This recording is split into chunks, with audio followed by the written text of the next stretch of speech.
Anyway, speaking of crazy, there's another person that is now adding to this MAGA side and getting involved in all the conspiracy. Well, he's already been a huge conspiracy theorist, which I personally, we need to get rid of all. I don't know how you do it. I don't know if obviously you can't, but conspiracy theorists drive me absolutely insane. The number one listened to podcast in the entire world, Joe Rogan, has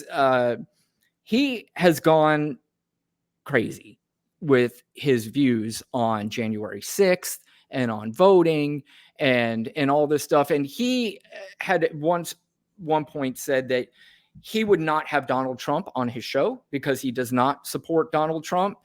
And now it looks like there's a door to open for him to come on his show, which, you know what, at the end of the day, I really don't care about, because I don't really think it's going to affect anything. You might get a lot of people to listen to it. You're going to get a lot of people that really don't even give a shit about voting listening to it, because I feel that that's a decent part of his audience. Right.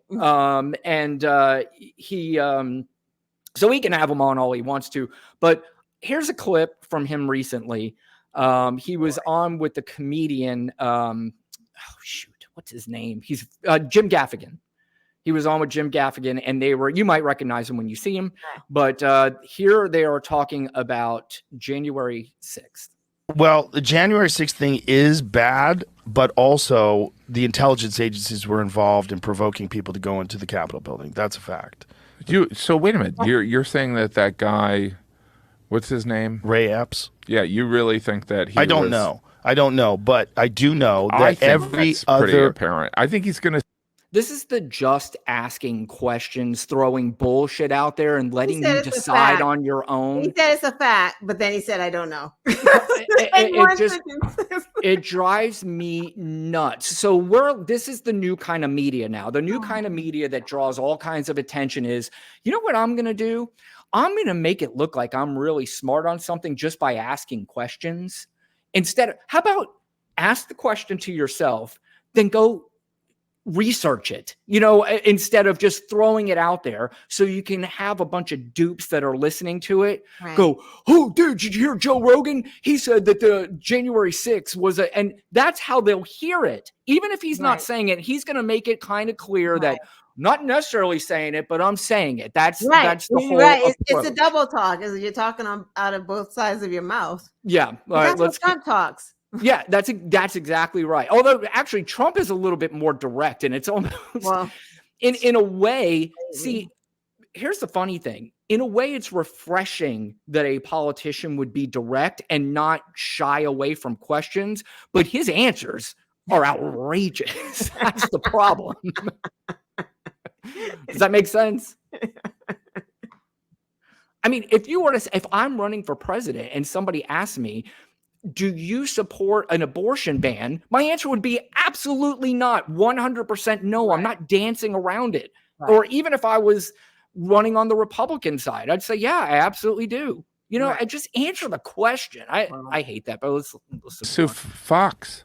I think every other person who was involved in January 6th, who was involved in coordinating a break-in into the Capitol and in instigating people breaking, they were all arrested. This guy wasn't. Not only that, they were defending him in the New York Times, the Washington Post, all those different things, because saying that Fox News is unjustly accused him of instigating. Well, he clearly instigated. He did it on camera. So do you know the story of Ray Epps?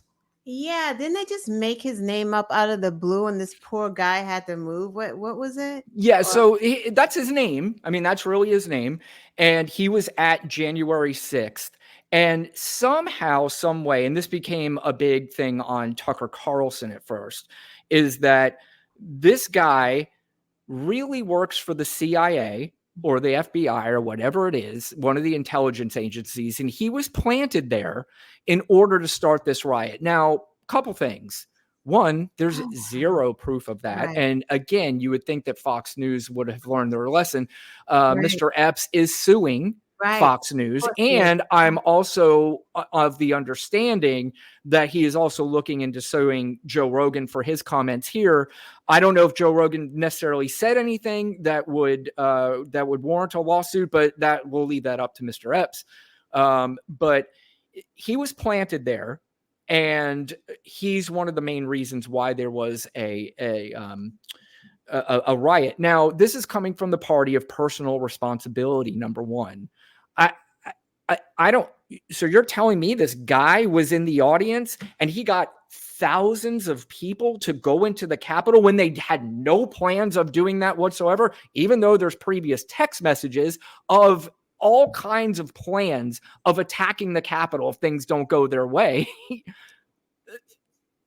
What's going on? This is how the MAGA crowd are just not paying attention because they get so many. I thought it was the BLM. At first, it was like Black Lives and Matter. Antifa. So, right. So, is it Black Lives Matter and Antifa, or is it this guy Ray?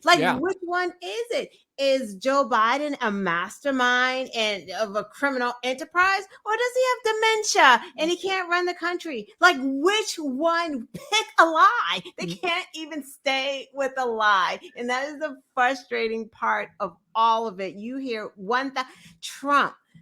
I got the documents. They're my documents. They're rated. They rated me. They planted the documents. No, they belong to me. I declassified. I didn't what? Which is it? The story changed 30 times. And all 30 times, whoever is in their camp, they're going to go with, yeah, that's exactly right. They're going to change along with him, which drives me insane. Exactly. So you got the point with the January 6th. Here's Joe Rogan. And again, the reason why I play Joe Rogan is because he's got a very large audience. And it does concern me that you do have people listening to this who buy into it because, first of all, Joe Rogan by no means is a political expert. I'm not saying I am either. I'm not saying but I will promise you, I feel more informed. If this is Joe Rogan's view on politics, then I feel like he's not informed at all on this and shouldn't be talking to an audience that is the largest audience in the country. Now, again, that's not me saying he doesn't have a right to talk or I'm trying to take away.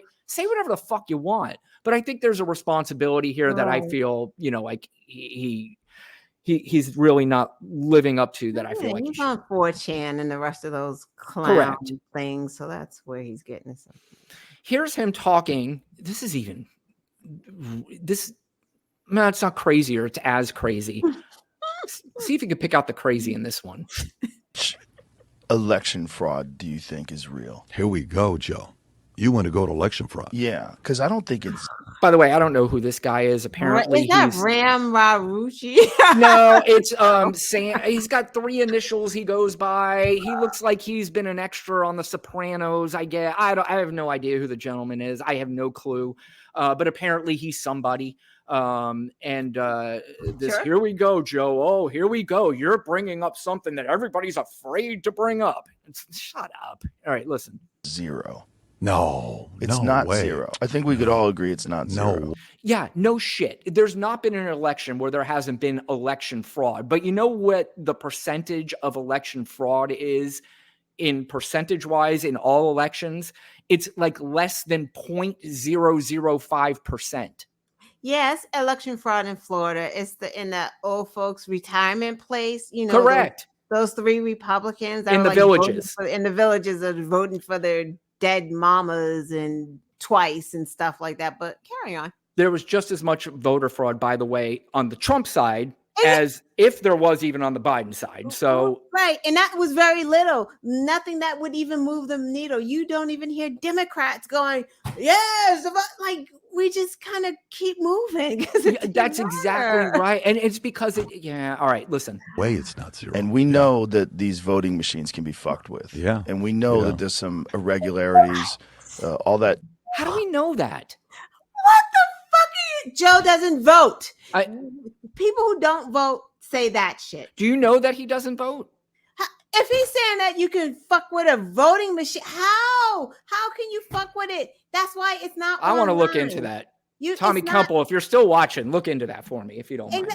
Right, because it's not online. I remember a woman was like, I kept seeing the Wi-Fi thing. No, you didn't, because it's not online. Right. None of that is online. Fucking paper ballot that you fucking feed in. They make sure it's not online. Stop the madness. Sorry. That's exactly why you need to subscribe and like the video. Come on. That's ridiculous. Tom is right. Joe Rogan was a big Bernie fan, but there No is money. this, but there's also this weird thing with these Bernie bros. They're almost like MAGA people. You know, it's just a strange dynamic that I don't understand, and it's something maybe I'll have to look into a little bit more. But here's more of Joe and the obvious that, and that's what I'm saying that really angers me, is he's saying it as if this is a fact that we all should know, that these voting machines are always fucked with, and that, there is something that we need to look into, because 7 million votes were probably changed because of these voting machines.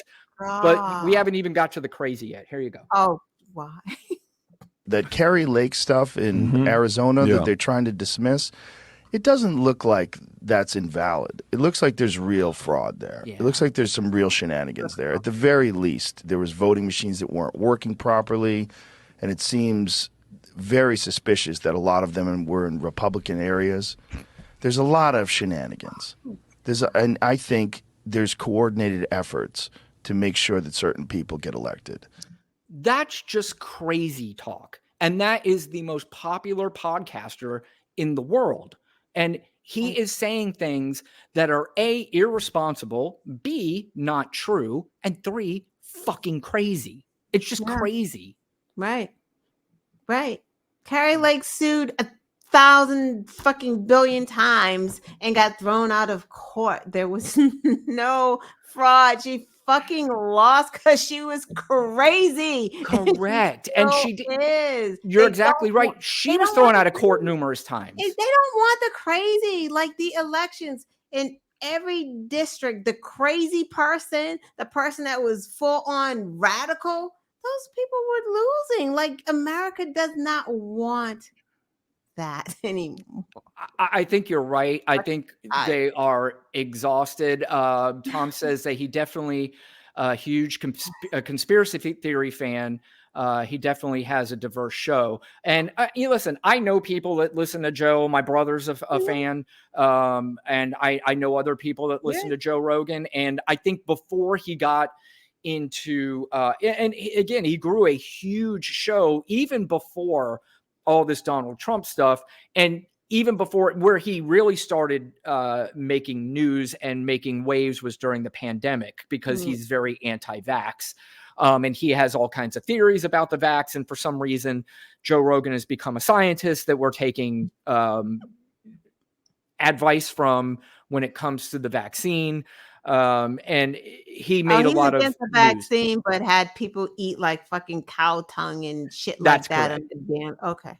And he's also the big MMA guy. So that's really the only kind of place that Donald Trump can walk into where the crowd goes nuts in a sporting event. If you saw the one time he went to Washington for a baseball game, they booed his ass out of the stadium. But other than that, you could go to MMA fights, you could go to an Alabama football game, but outside of that, he's whatever. So but what I was saying is that Joe had grown an audience, and he had a lot of guests on that I like. He had Jon Stewart on, who I think is one of the most brilliant people I've ever listened to when he talks about anything. I mean, politics and social matters and things like that. He's absolutely brilliant, and he's had a lot of guests on.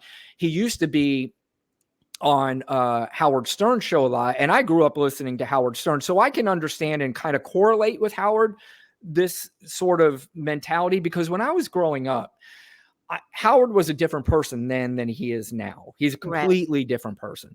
Right. And back then it was naked women, the sex, the good, crazy games, the crazy radio. Yeah. But I also remember every once in a while he would talk politics. And this was before I really gathered knowledge about politics. And I would go around and tell people Howard Stern knows more about politics than that, and I just like, and then if I listen back, I'm like, he didn't really know that much about politics. So I fell for the, he knows more about this kind of stuff than a lot of people do. Now, if you listen to him, he has, he's a little bit more pointed in his politics, and he has, more things to say. I don't know if he's 100% up on everything. I'm not sure any of us are, to be honest with you, but so I kind of understand it.